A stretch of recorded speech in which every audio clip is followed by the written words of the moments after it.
कई बार हमारे जीवन में वैसा नहीं होता जैसा हम चाहते हैं। हमारी इच्छा के विरुद्ध चीज़ें हो जाती हैं, पर समय बीतने के साथ हमें ये एहसास होने लगता है कि जो बात हमें उस वक्त सही नहीं लग रही थी, उसी बात के लिए आज हम ईश्वर का धन्यवाद दे रहे होते हैं। तभी तो कहते हैं कि जो हुआ अच्छा ही हुआ, जो हो रहा है अच्छा ही हो रहा है, और जो होगा वो भी अच्छा ही होगा। एक बहुत ही प्यारी कहानी सुनाती हूँ। एक राजा का विशाल फलों का बागीचा था। उसमें तरह तरह के फल लगे हुए थे और उस बागीचे की देखभाल एक किसान और उसका परिवार किया करता था। किसान उस बागीचे से तैयार और मीठे फल रोज शाम को राजा के लिए ले जाता। एक दिन किसान ने बागीचे में आकर देखा कि नारियल, अमरूद, सेब, अंगूर, बेर सब पके हुए थे। किसान सोचने लगा कि कौन से फल आज राजा के लिए लेकर जाऊं। न जाने उसके मन में क्या आया। उसने अंगूर की टोकरी भरी और राजा के लिए लेकर महल की ओर चल दिया। वो रास्ते भर सोचता जा रहा था।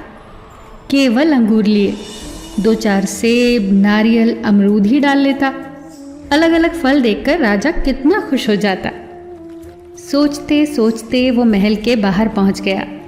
उसने अंगूर से भरा टोकरा राजा के सामने रख दिया और थोड़ी दूर जाकर बैठ गया। राजा किन्हीं दूसरे ख्यालों में खोया हुआ था। शायद किसी बात से परेशान या नाराज था। अपने ही ख्यालों में गुम राजा टोकरी से एक अंगूर निकालकर खाता और एक खींचकर किसान के माथे पर निशाना लगाकर मारता। राजा द्वारा फेंका अंगूर जब किसान के माथे या शरीर पर लगता तो किसान कहता, ईश्वर बड़ा ही दयालु है।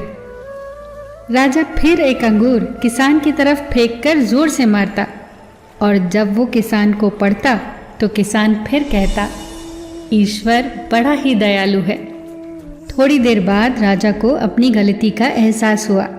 वो सोचने लगा, मैं किसान के साथ कितना बुरा बर्ताव कर रहा हूँ और प्रत्युत्तर क्या आ रहा है। राजा ने किसान से पूछा, मैं बार बार अंगूर फेंककर तुम पर मार रहा हूँ और तुम्हें लग भी रहे हैं, फिर भी तुम कह रहे हो ईश्वर बड़ा ही दयालु है। किसान ने बड़े भोलेपन से उत्तर दिया, महाराज, बागान में नारियल, सेब, अमरूद, बेर ये सब तैयार थे, पर मैं अंगूर लाया। मैं वो सारे फल भी ला सकता था, पर ईश्वर की कृपा से ही मुझे ये भान हुआ कि मुझे अंगूर ही ले जाने चाहिए। मैं ईश्वर का धन्यवाद देता हूँ, क्योंकि अगर मैं दूसरे फल लाता और इसी तरह आप मुझे जोर से मारते तो मेरा क्या हाल होता। सच में महाराज, ईश्वर बड़ा ही दयालु है। दोस्तों, यदि जीवन में किसी मोड़ पर सही या आपके हिसाब से घटित ना हो तो धैर्य रखना, क्योंकि समय अपने राज समय आने के साथ ही खोलता है और उस समय हमारे मुंह से यही निकलता है कि जो हुआ अच्छा ही हुआ। फिर मिलेंगे दोस्तों अगली वीडियो के साथ। तब तक के लिए अपना ख्याल रखना और हमेशा मुस्कुराते रहना।